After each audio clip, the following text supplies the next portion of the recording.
Welcome back to a new video. Today we watching a video on the worst coach in NBA history. And without saying too much, let's get into it. The Milwaukee Bucks are fighting for their lives, desperately scratching and clawing their ways out of the grave they dug for themselves. I've watched every Bucks game this season, and I can assuredly say this has been an emotional roller coaster for the ages. They look bad. There's no fancy way to phrase it. Top to bottom, this looked like a poorly constructed basketball team. To begin the season, they had a worse record than the Detroit Pistons and the Washington Wizards. Damn. A team which had championship aspirations unwillingly became the frontrunner of the Cooper Flag sweepstakes, which wouldn't even be a consolation prize since Milwaukee doesn't own their first round pick this season. But tanking was never in consideration since this team had the highest of expectations. In 2023, the Bucks fired championship-winning head coach Mike Budenholzer. Right there, when they fired him, that was like one of the worst decisions they ever made, bro. That guy won you a championship. That guy was a great ass coach. Who was he coaching at? I think he's the Suns? I don't even know. And hired Adrian Griffin, Which wasn't a bad signing now thinking about it, looking back. They should have kept him. I don't know how he lost the locker room, but they still won like 30 and 8 or some shit like that. And now they got Doc Rivers, the worst coach of all time. who was an assistant coach with the Toronto Raptors. Things appeared positive for the Bucks by the midway point of last season as they held the second best record in the East with 30 wins to 13 losses. Sure, they had their ups and downs, especially defensively, but they were on pace for a near 60-win season, which would have tied the Oklahoma City Thunder and the Denver Nuggets as the second best record in the NBA. Apparently, the front office wasn't satisfied with the 70% winning percentage, and the scope was aimed at Adrian Griffin. Griffin was never embraced by the locker room. His relationship with the franchise man, Giannis Antetokounmpo, withered quickly. Terry Stotts, who once manned the helm, now controlled by... I'm not gonna lie, the problem here is low-key Giannis, because think, bro, before what's it called? Not last season. The summer last season, before they got Dame, he's the one that supposedly didn't sign off on the Dame trade, supposedly. And he got Drew Holiday out of there. Drew Holiday was a great piece for that team.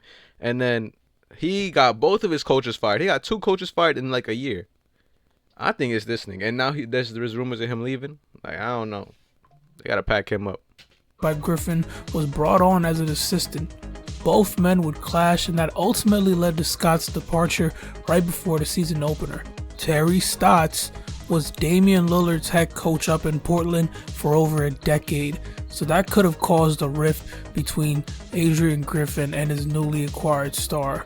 In regards to Griffin's relationship with Giannis, the Greek Freak was not a fan of the Bucks' defensive strategy, as they were a bottom-level team on that end, despite having a starting lineup of Brook Lopez, who'd finished second in DPOI voting the previous season, and Antetokounmpo himself, who was a former Defensive Player of the Year. This combined maelstrom was enough to put Griffin behind the 8 ball. The team swiftly axed him despite his win total. More than likely, it's because he fell out of favor with Lillard early on because of the Terry Stotts situation, and not getting acquainted with Giannis Antetokounmpo, the franchise's face, was a death sentence. And so came the shocking announcement that in the middle of the season, the Bucks would move forward with Griffin's termination and would instate in his place Doc Rivers. The last time Worst decision ever made by any franchise is that man right there. He is straight doodle, nigga. Straight trash. Didn't he trade his own son too when he was on the Clippers? That's crazy. Doc Rivers coached the basketball team, they sold the 3-2 lead in the second round of the playoffs. And if there's one thing you can take away from this video, it's that no lead is safe if your head coach is Doc Rivers. And That is a fact as well. He has the most 2-0 blown playoff series in history. That nigga is trash. He is right next to Chris Paul at Hall of Fame choker. I am not referring to the opponent's lead. His all-time record after his team has secured 3 wins in a series is 16-33. Damn, bro, that's insane. How the fuck is that your record and you're a coach, bro? Sheesh. To put this absurd record into perspective, Eric Spoelstra, the current head coach of the Miami Heat, has coached 600 fewer playoff games than Rivers, yet is 5 wins ahead of him in that department. Wow. Doc Rivers' road to infamy began in Orlando.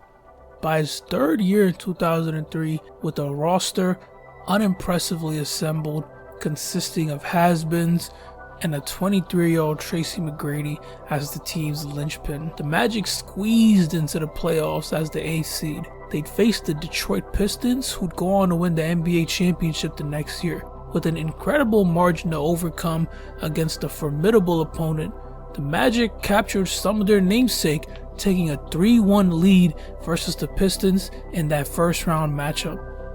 The Magic rode McGrady's shoulders as he averaged an astonishing 35 points per game on 51% shooting from the field across the first 4 games, with back-to-back 40-point performances in games 1 and 2.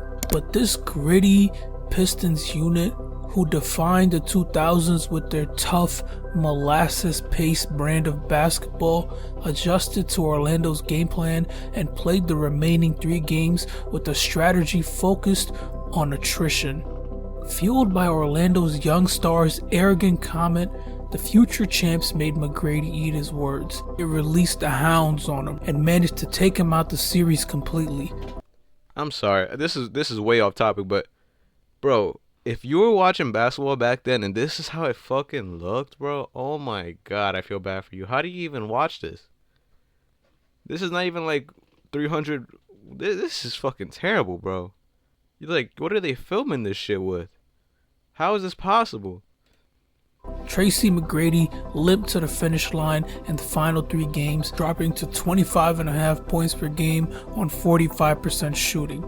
The Magic made 0 adjustments, a very common concern with Doc Rivers-led playoff teams, as we'll come to discover. Rivers assumed another act of McGrady's heroics would be enough to push them through, but Detroit's defensive mandate shut down the Magic offense as they failed to reach 100 points in the next 3 games each. The man was completely outclassed by Rick Carlisle, and this failure would be the most notable moment of Rivers' time with the Magic.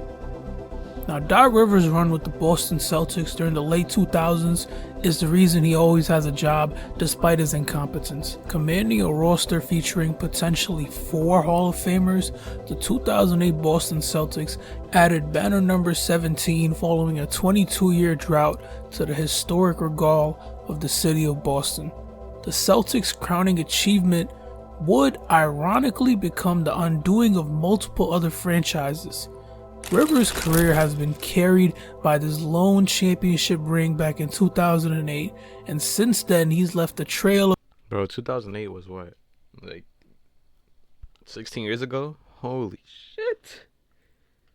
Yeah, that's like, damn, bro. That's crazy. I'm old. ...of destruction, team by team. After Boston, Rivers landed in LA with the Clippers, which is where the perspective surrounding his coaching ability began to change.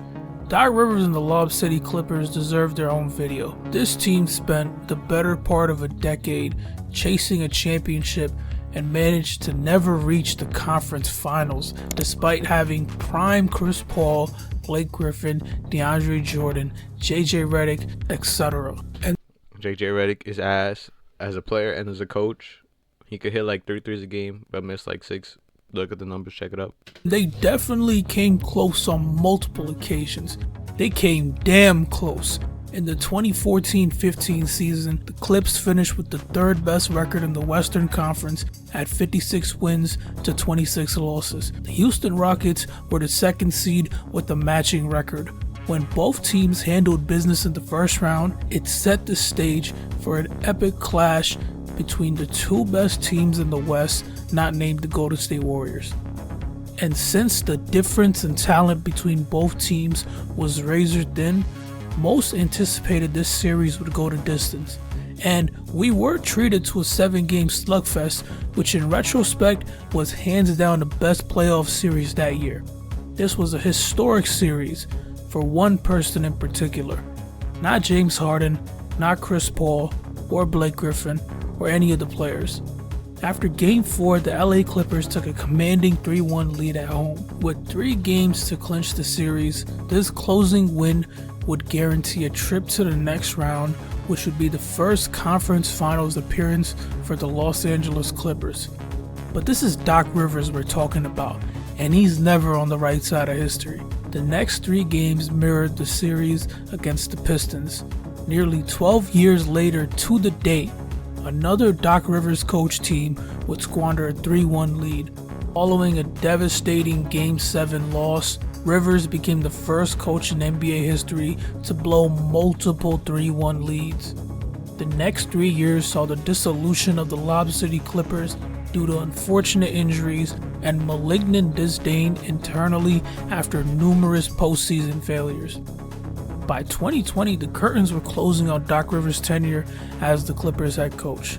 With the newly established core featuring NBA champion Kawhi Leonard and MVP candidate Paul George, the Clippers were looking.